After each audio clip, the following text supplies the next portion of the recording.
It's Ben Doughty for the McCrory's Voice of Boxing with Billy Joe Saunders. Bit of a shock today, Billy Joe. You're fighting for a world title on April the 13th at Wembley at super middleweight. Pick up the story for me. Shouldn't be a shock to you, Ben. I told you a week ago. Yeah, not a shock to me. Shock to the boxing world, champ. No, listen, it is what it is, Ben. You know, I've had a sick of looking at the same old room. You know, with the same fighters in it at middleweight. I'd love to have made the Andrade fight again for my belt. There was big talks, but you know, sometimes in boxing, sometimes the politics and business can overrule the fights. And you know, the 75-25 split wasn't in my favour this time. It was in his favour. And you must have felt a little bit aggrieved about that because you feel they stole the belt off you in the first place. Well, yeah. Look, it was what it was. I mean, look, we could have even worked around that. There was a deal offered from Eddie Hearn, great deal, but you know, there was no plan, structure. And I said to Frank Warren, look, when I came back, I said, I want structure. I need you to get me a world title fight to get me on my game. I don't care what way it is, you get me it. And we come up with this one. And the structure of this fight, there's I can't say too much about the contract, but in the contract there's certain fighters that's got to be delivered, and we both agreed that. So I've got my confidence the big fights will happen this year. For the avoidance of doubt, and for the ladies and gentlemen, you're fighting for the vacant WBO super middleweight title on April 13th. I'm going to be honest with you, I'm a bit of an anorak. I've never heard of the guy previously. Can you tell his name for me? Tom, what's his name? I can't pronounce it. It's Sifi. Shafat. He's spelled, I can't spell, but all I know his name is She's Fat. Okay, and she's a fat bitch. And this guy has actually boxed up at cruiserweight before. He's boxed at heavyweight. He's won a title at heavyweight, come down to cruiserweight, won a title. Now he's at super middleweight and going to get spanked. You say he's a big puncher. You said to me on the phone last week he's supposed to be a big puncher. Yeah, I mean, I know people have sparred him. He's been in a few camps and there's talk. See, it's one of these catch-200s, this fight, because you know, to look at this fella on YouTube, you look at him and think, oh yeah, he's made for a southpaw, but what he does really, really well. 20 knockouts out of his 24 fights. He's a big puncher. And you know, he's got a lot of experience sparring the greats. It's Andre Ward and all that, so you know, he's been around. He's been around, and he could be a banana skin. But listen, as long as I'm on my game, I genuinely believe that, you know, I can be a freeweight world champion. You're too smart to take anyone lightly, aren't you? As silly as you can act sometimes, admittedly, and you know I love you. You are too smart. I think, Ben, that it's the wrong time to take someone lightly.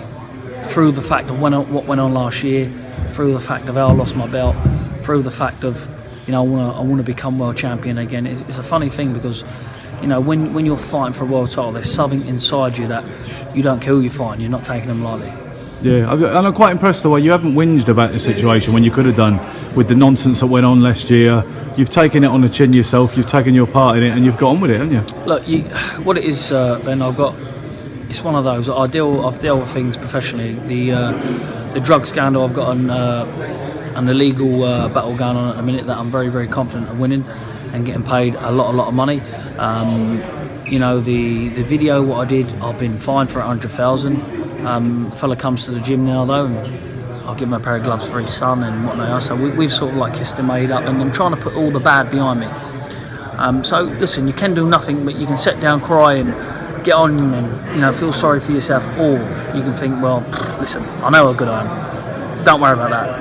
What you've lost there, you're going to gain even more in a minute. So crack on again, and that's what I'm doing. I'm cracking on. You say if you can still make the Golovkin fight or Canelo fights, maybe even Canelo at 168, who's also an extra title there recently, you're still open to all of that?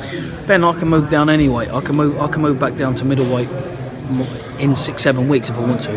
If they said to me, right, this fight ain't happening, you know, for whatever reason this fight ain't going on, you know, you're fighting for the middleweight title in 7-8 weeks, whenever the show is, I'll be ready to do it. I'm walking around the same what I am now than what I would be for middleweight.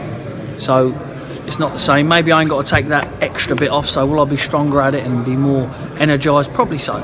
We'll see. But I've definitely not moved up because I can't make the weight anymore, that's for sure.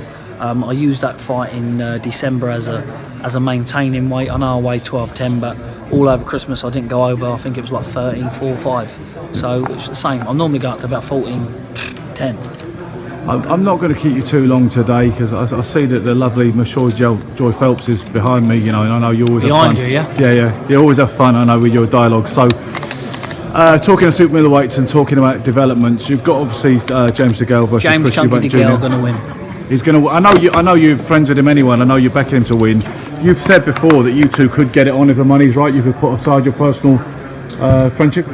Me and him could put our friendship aside for 36 minutes or less and have a scuffle or two for a few million, that's for sure. I've seen you spar him, and I've always felt that you have seen me and him spar. I've always felt you had the upper hand a tiny bit. I know it's only sparring. It's sparring, isn't it? I mean, look, I remember once DeGale absolutely battered me in sparring. Battered me once in sparring.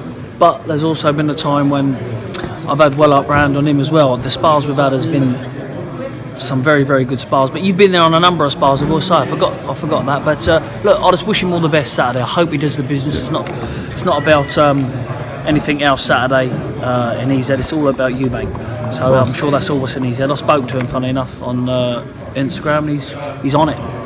I wish you all the best on the 13th. So, you're talking to sparring. The very last question: when are you finally going to step up and spar me? I went to Southport Farm. I got myself in shape. You did. I'm going to invite you down the gym. Me and you're going to get it on.